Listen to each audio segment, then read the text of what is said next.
Lord bless you and keep you.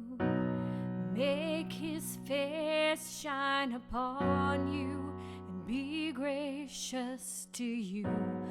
The Lord turn his face toward you and give you peace.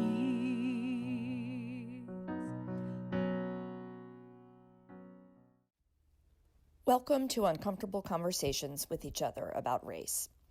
My name is Beth Givens, and I'm the pastor at Wilborne United Methodist Church in Richmond, Virginia. In the wake of George Floyd's death and the rising conversations about race and policing in the United States, we at Wilborne, a predominantly white congregation, were looking for ways to have conversation about these issues because understanding is the starting point for transformation. We decided that creating this podcast might be a good first step, especially after one of our small groups liked Emmanuel Acho's series, Uncomfortable Conversations with a Black Man, which I encourage you to also check out. So, thanks for joining us for this episode of Uncomfortable Conversations with Each Other about Race. David, thanks for being with me today for this conversation. It is good to be with you. So, we at Wilborne started talking probably about a month after George Floyd's death and started thinking about how could we have some conversations here at Wilborne around issues of racism and racial injustice and the kinds of things that Jesus really pushes us to talk about. And so we are beginning this podcast series and YouTube video series called Uncomfortable Conversations with Each Other about Race. Thank you for being here today and being willing to share some of your thoughts. It's a little weird to have two white people sitting here talking about this, but also if the white people don't talk about it, then that's a problem. So here we go. Tell us just a little bit about yourself. What decade of life are you in? Where'd you grow up? And how long you've been at Wilborne, and what race do you identify with? Okay. Thank you for having me, first of all. I agree with you. It is weird for two white people to be sitting here having an interview about racism when I'm pretty sure from where you come from and knowing my own experience, I'm not a racist. I'm sure I'm not the only person that would say that, but I've never been on either end of racism. So from my perspective, I'm talking totally from cerebral. I'm just intelligence, right? Because I don't have any experience. So, but let's do the math here. I'm a super white guy. I grew up in the super white West End. I lived in Richmond in the West End for 16 years. And then Charlottesville for 3 years. And then I moved to New York City for 23 years. Then I moved back to Richmond for the last 7 years. So I've got 23 years in Richmond and 23 years in New York City. So if anything, I have a little bit of perspective from being away from Richmond. So coming back to Richmond, I'm sure I had much different opinions of the city itself. I have a totally different opinion of Monument Avenue than I used to have growing up here. Since my parents passed away, I've got a little bit more independent thought as I live in the house that I grew up in, which is another weird thing. But I grew up with a house that was super proud of the South. I went to Douglas Freeman High School, who are named the Rebels. Our mascot was a Confederate soldier. They flew a Confederate flag at every football game. We celebrated it. We played Dixie every time we scored a touchdown. So I come from the most waspy white upbringing you can imagine. At Douglas Freeman High School, my graduating class was 505 people. We had 2 Black students in that class. So that's less than 0.5%. So my perspective is incredibly white. So I don't want to even pretend that I understand the Black experience of America. All I can say is, all we can do is talk about the issues, right? Because as someone told me the other day, and it even might have been you, it's time for white people just to shut up and listen. Yeah. And right now we're doing anything but doing that, but we can at least talk amongst ourselves to see how we can actually make a difference. Because I heard the other day, because I've been watching a lot of news and podcasts, it's not enough to be not racist. Now is the time for white people to be anti-racist, actually do something. Yeah. And towards that end, we're having uncomfortable conversations. And you asked me if I was going to be uncomfortable talking about this. I'm not uncomfortable. I'm just completely inexperienced. Yeah. So Yeah. so Like I've been watching a lot of I've been us. watching a few the podcast with Emmanuel Acho, Uncomfortable Conversations with a Black Man. He's had two of them. I've watched them because you told me about them. They're fascinating to me because I don't have that perspective at all. So, and I have absolutely no position to be empathetic because I can't put myself in his position. And it would be embarrassing for me to say, I totally understand, because there's no way I understand. So, Yeah. Thank you. sure. I think the one of the best ways to get at this is through storytelling. I'm a storyteller. That's what preaching is, Right. at its base level. I think that's what Jesus did a whole lot of in his ministry. So do you have a story from your life about race, and maybe when you first became aware of it? Yeah, I think as I go back to high school, and like I said, super white Douglas Freeman High School, I played football the whole time I was there. We had a couple of black kids that played for us. It was all about the team. At least the way I looked at football, it was all one team. Coaches treated you all the same. But there were a couple of incidents that just really stick with me. One of them in particular, this was 1978, right? It was Okay. 2-a-day practices out in the middle of a dust bowl, 98 degrees in August in Richmond, Virginia. So that will level the playing field for Yeah. anybody, right? Like, everybody needs a drink of water, everybody needs a rest, everybody needs some shade. So we're all lined up this one particular hot day, grueling, terrible hot day. And this black kid named James was standing in line for water. He was a junior. There were a couple of seniors behind him, and James just wanted some water, right? And this big white kid grabbed him by the back of the shoulder pads, threw him down, and said, "Get to the back of the line, inward," Mm. and threw him down on the ground. James got up to retaliate.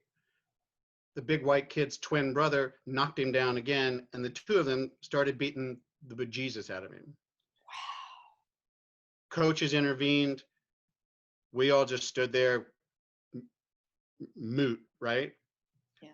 And then the coaches sent James to the back of the line. It was so unfair. It was horrific. But I stood there, didn't do anything. It's both shameful and embarrassing, and I felt horrible for James. It was the last time that James ever came back to the locker room and showered with us. We had gang showers. From that point on, he would come to the locker room, take off all of his sweaty gear, put his clothes on, his dry clothes over his sweaty body, and go home and shower alone. So he didn't have to be anywhere near us. It was horrible. And it sticks with me to this day, mostly because the act was horrible. But two, the coaches didn't fight for this kid, put him at the back of the line. And shameful because I didn't say anything, I didn't do anything. The big white kids won the day. The black kid was embarrassed and probably, scarred him for life. And nobody talked about it. Nobody ever said anything. Nobody mentioned it. It never happened again, but it was one of those moments. It was one of those moments where you just go, wow, I should have said something. I should have done something. I should have protected this kid. So Yeah, it hurts. I think the power of silence is greater than we give it credit for. I know I talk a lot about, well, let's entertain more silence because we have a very noisy world. But what you've just brought out is that the abuse of silence can really hurt. And that's probably one of the things that we're all trying to learn is, when do I speak? how do I speak, and when do I shut up? And that's hard. That's hard. So you talked about coming from back in the 70s and 80s, all white, West End of Richmond, and alluded to, you know, some privilege. When somebody says white privilege to you, what do you think of? What emotions do you feel? Well, I gotta be honest. The first emotion I feel is I get defensive because I worked really hard to get where I was, right? I worked hard to make the football team. I worked really hard to be in the top of my class in high school. I worked my butt off to get into college. In college, I worked harder than anybody I've ever known equate. And I grew up with my parents telling me, you know, if you work hard, you get rewards, which is completely true. It all happened for me, right? So I immediately say I earned what I got, but I also have no perspective whatsoever of what I was, all those things that I earned. Did I earn those because I was white? And is there a black kid that did not get what I got because he was black? I've, you know, I've never been I've never been stopped by the police other than a speeding ticket. I've never been looked at suspiciously at a convenience store. I've never been denied access to a club or a bar or a restaurant because of my color. But that's never happened to me, so I don't even think about it, right? Yeah. So it's clearly when I start to think about it, I have definitely benefited from white privilege. And I absolutely have no perspective of not achieving what you want when you work hard. And I know now, reading all kinds of stories and hearing stories, that if a black guy works as hard as I did and does exactly the same achievements, more than likely I am going to win the day because of my skin. Mm-hmm. Both because I'm in the architecture world, because I went to a really white college, because I live in a white neighborhood, because I lived in a really super white yuppie neighborhood in Manhattan for all those years. So I, like I said, my first thing is to say no way, but then again, that's the quintessential white guy's reaction, right? It's like, but if you turn it around, you know, I have a really narrow, I'm not narrow minded, but I have a very narrow experience about everything I ever worked for, I, I achieved, right? Good for me, but that's not the case with black men in America or black women, right? And you'll see stories of you know, huge success of some black men and women, and of course white people like to celebrate them and say, see, look what can happen, but that's so rare, right? It's so rare. There are things that happen every day to black men that I couldn't even fathom. I read an interview the other day with Russell Wilson, the quarterback of the Seattle Seahawks, who grew up in the West End of Richmond. And his story was that when he was 13 or 14 years old, or maybe just getting his driver's license, his dad sat him down and said, when you go get out of your car at a gas station, do not put your hands in your pockets, because the person inside is going to assume that you have a weapon. I couldn't believe that Russell Wilson in the white West End of Richmond had to be taught that lesson. That was unfathomable to me. Yeah. So I know I've been the benefit of white privilege. I've never done anything to make that happen, but I've also never, as if I can recall, I don't think I've ever given a black guy a hand up Mm-hmm. in a situation where I had a choice between a white guy and a black guy. So Yeah. it's Well, it's what? no, it's just really, it's like super white of me to say that, right? I understand my supreme whiteness just discounts almost anything I have to say about a black man's experience, because I'm sure that if I was sitting across from a black guy, he'd just laugh. He's like, are you kidding me? Everything you just told me is exactly what white privilege is, right? You have it, you don't talk about it, you don't even know it's there, but look where you are in life. And look what I had to go through. And then they could cite, I'm sure, a dozen different times when they were disadvantaged just because of the color of their skin. And I love the comparison with Russell Wilson because, I mean, y'all grew up in the same neighborhood, a couple decades apart. But I mean, that's a great illustration of that systemic racism that we don't see a lot of the time, which moves us to seeing. That's something a lot of people say. Sometimes I'm colorblind. I'm not racist. I don't see race. Um, what's your reaction to that idea of being colorblind? Well, my first reaction is, of course, that's what you say. No, I've never heard anybody in my whole life say, I'm a racist, right? Nobody says that. Everyone is going to say, I don't see color, because they think that's the thing to say. But I guarantee you, you see color, unless you're blind, right? We have this, everybody has unconscious bias. Everybody does. It's just a human fact. I see color, I see skin color, I see eye color, I see it. I have an unconscious bias. I know because I took the Harvard test that proved to me, like I thought I was being as equilateral as I possibly could, and I came out very biased.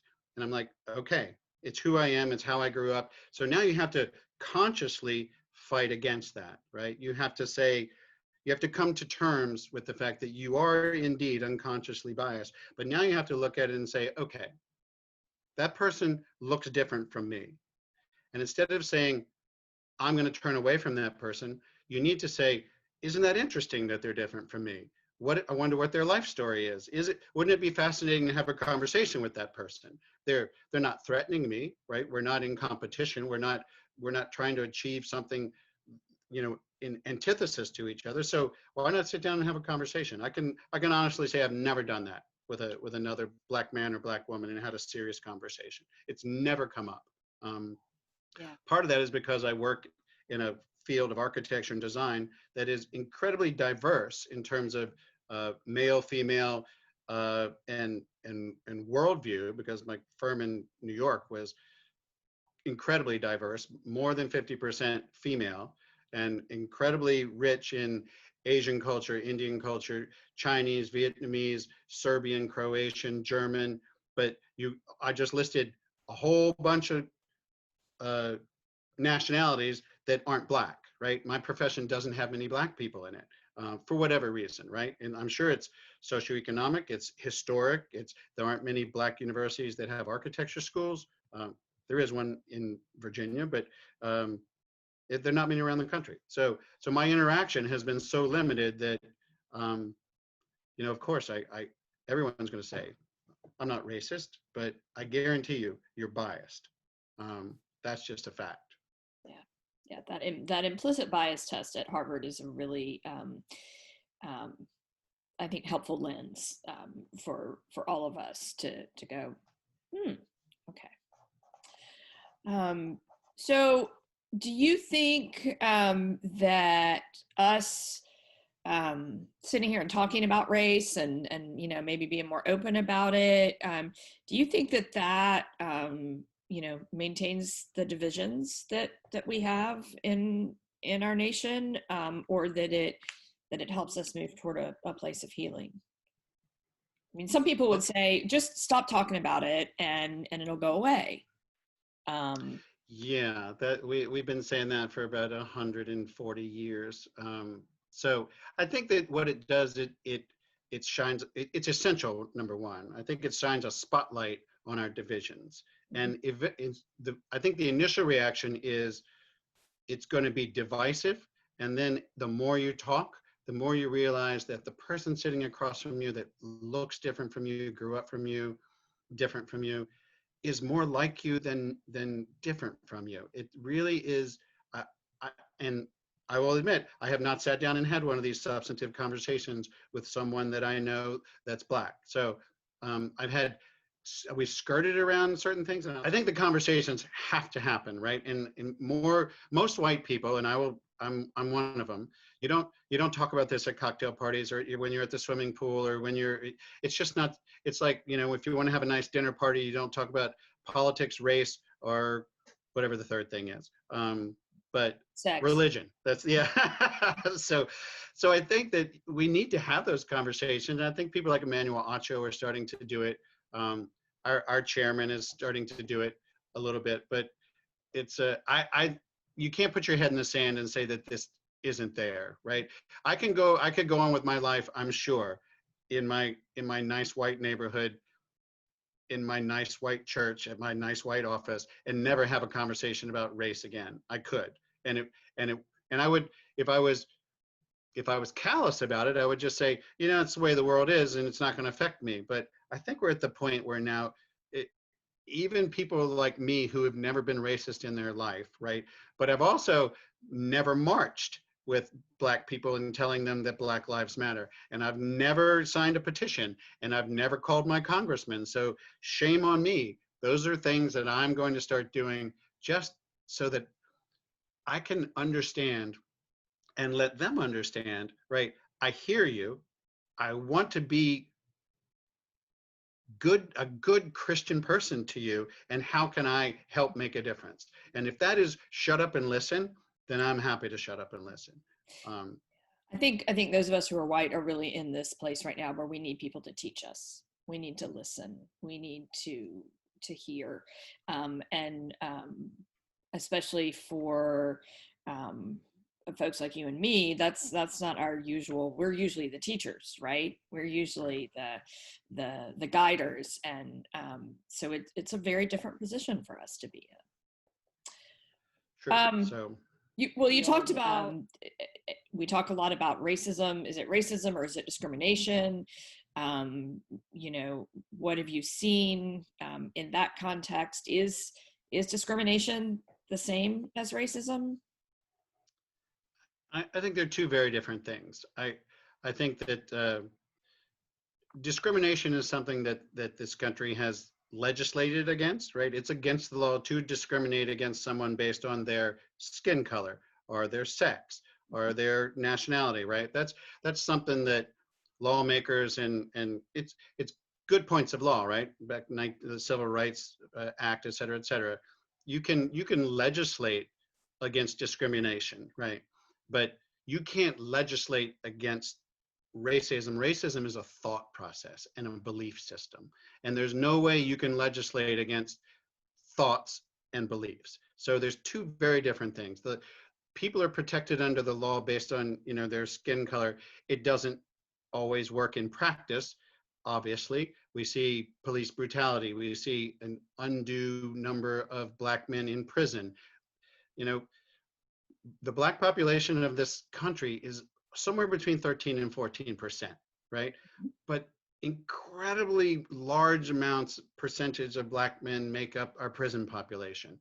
Incredible amount of police brutality is against Black men. So I hear the statistics and I see them. I don't ever experience them because I'm a privileged white guy. So now I think is the time we all sort of have this wake up call of, wow, I get that and a lot of white people will say, we have laws against it. So let's just, we did our part. But in practice, racism is an ongoing thing that has no legislation against it, right? Racism is a learned behavior, right? It starts at home. No one is born racist. We're born implicitly biased, right? The white kid wants to look at his whatever skin color his mother is, and they get used to that. And Val had that beautiful, horrible story about Gabby and talking about skin color, blah, blah, blah.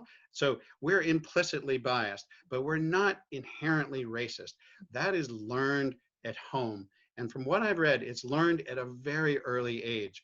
So I think the key to getting rid of discrimination is through legislation. The key to getting rid of racism is through education. So if we can, and you have to do this, it has to come from the parents, right? Because I know that when the young white kid is sitting around the pool or going to the mall and he gets a whisper in his ear from his mom or his dad that, cross the sidewalk, the Black kids are coming, right? That is so damaging. It's just, and I'm sure that it's parents trying to do what they think is going to keep their kids safe, but there's nothing inherently dangerous about a black man. But white people think that there is, and that you wouldn't know that unless someone told you that and taught you that. So it's so frustrating that there's a very small percent. And this is the other thing white people say, it's just a really small group of white racist people that make us all look bad. But I'm afraid it's much larger than anybody would ever want to admit about how much racism is taught. Even if I go back to high school, again, back to high school, but I had a lot of respect for my American history teacher until 8 or 10 years ago, when I figured out that everything that he taught me about the Civil War was completely wrong, right? We were taught that the Civil War was a war of northern aggression to try to take away the lifestyle of take away the states' rights of southern states, right? I repeated that mantra. The Civil War was about states' rights, not about slavery. And that is completely whitewashed history. It's so frustrating to me that this is a really smart guy. He went to William and Mary. He was one of my football coaches, and that's what the textbook said. And I didn't have any black kids in my history class, but if I had, I would assume that they were appalled by what they were being taught. Yeah. Yeah.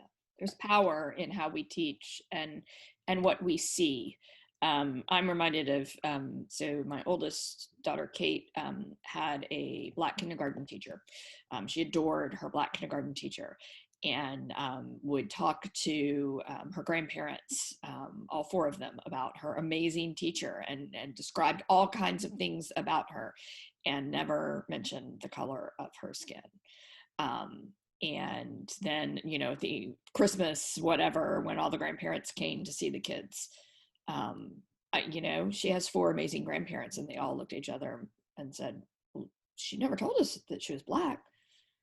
And I thought, wow, what a generational shift that is. Wasn't upset, but I just noted it. And I noted that it had to do with the context we were raised in and how that shapes us. Yeah. Yeah, and you would think that, from the Civil War to now is only 5 generations, but you would think that over 5 generations, things would get more and more and more tolerant, right? But from what I've seen recently in Charlottesville, and the nerve that it tweaks taking down any Confederate monument, Yeah. it strikes me as, wow, for 5 generations, these kids have been taught in these families that black people are different, black people are dangerous, black people are less of a human than you. It confounds me. I have no idea, but 5 generations is not that much, right? So it's only, but you got to think, how many more generations does this have to go on? And of course, white people, just to be totally honest, white people will say, I never owned slaves. My grandparents never owned slaves. Back in the South, my ancestors were privates in the Civil War and never owned a single slave. They, in fact, worked on a farm, right? So there's no white guilt there, right? Right. So, but that doesn't mean that you can't acknowledge that it was there, because, and I guarantee you, 5 generations ago, my family, who were on farms in South Boston, Virginia, weren't being treated like black help, right? Right. They had white privilege, but would never say that. And just one generation behind me, my dad grew up dirt poor in Salem, Virginia. So he had absolutely no tolerance for anybody that didn't work hard to get what they needed. And he worked his way, from the wrong side of the railroad tracks, not having food on the table, never having any money, not having a car, everything he worked for. And so he saw no reason to give anybody else Mm-hmm. any affirmative action. Affirmative action for him was just cheating, right? So Yeah. he never, because he never experienced white privilege, other than the fact that, okay, Dad, when you enlisted in the Army, they immediately plucked you out of the ranks, put you on the football team, and you didn't have to do calisthenics or wake up at 5:30 in the morning, right? Right. And then they made you an MP, so you're a military policeman. I'm guessing that the black guy that was in your troop didn't get pulled out to be military policeman and didn't get special privileges to play football and didn't get to ride in the Jeep with the general. But my dad didn't see it that way. He's like, no, I was just a good football player and I was a good policeman. And I'm like, okay, I see that now as just blind to your privilege. Well, it's a yes. I mean, yes, he was. Right. And So you could have never told him that though. That would have been an argument that was, and my dad thought that Robert E. Lee was a Virginia patriot hero because he chose Virginia over the nation, right? That was his line. He's like, but Robert E. Lee loved Virginia so much that he left the nation and became Virginians general. And he saw him as making the right choice, right? So, and that's how he saw it, completely with blinders on. Yeah. And so now, I look at the monuments, and I have a client asked me yesterday, he's from Boston, and in his very thick Boston accent, he said, you guys got any more statues left on that highway? And I'm like, okay, first of all, it's not a highway. Second of all, yes, we still have the statues. But then I got to thinking about it. I'm like, for me, having been gone from Richmond for 23 years, I used to bring people back to Richmond and drive them down Monument Avenue and talk about how beautiful it was. And aren't these statues heroic and beautiful? And isn't it like a promenade? It's almost like Paris, right? Mm-hmm. Wow, isn't it amazing? And look at the cobblestones. And then when this all started happening, the Black Lives Matter, I thought, I don't give a darn about those statues. They mean nothing to me, right? But that's not enough, because those statues represent pain and repression and slavery to so many people. Yeah. Get rid of them. Why would you leave anything up that causes that much pain? It's like I mentioned to you the other day. It's the equivalent of a city in Germany about the size of Richmond having a boulevard and putting up that has a huge Jewish population and putting up statues of Goebbels and Göring and Himmler. And I'm like, imagine if you're Jewish going down a boulevard in Nuremberg, Germany, looking at all these anti-Semitic, Nazi, horrible people, right? And everyone celebrates them, but you have to drive past them every day. I imagine that's what Black people feel like driving down Monument Avenue every day. Yeah, so that's a good comparison. We're about to wrap things up. You got anything else you want to add? There was only, I want to be called out when I'm stepping over the line or being callous or being, not racist, but biased, right? I don't have any problem somebody calling me out for being biased. Yeah. Well, thank you. Thank you for your time today. And thank you for being courageous enough to speak. I think maybe that's what we're all doing, is cultivating the courage to speak and know that, we're not always going to get it right, but speaking is better than remaining silent.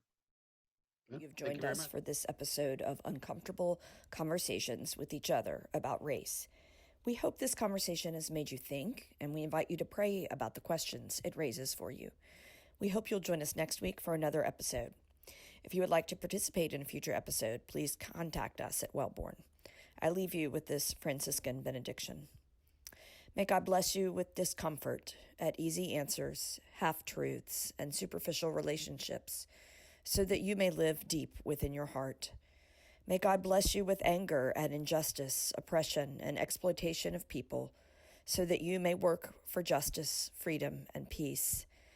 May God bless you with tears to shed for those who suffer pain, rejection, hunger, and war, so that you may reach out your hand to comfort them and to turn their pain to joy.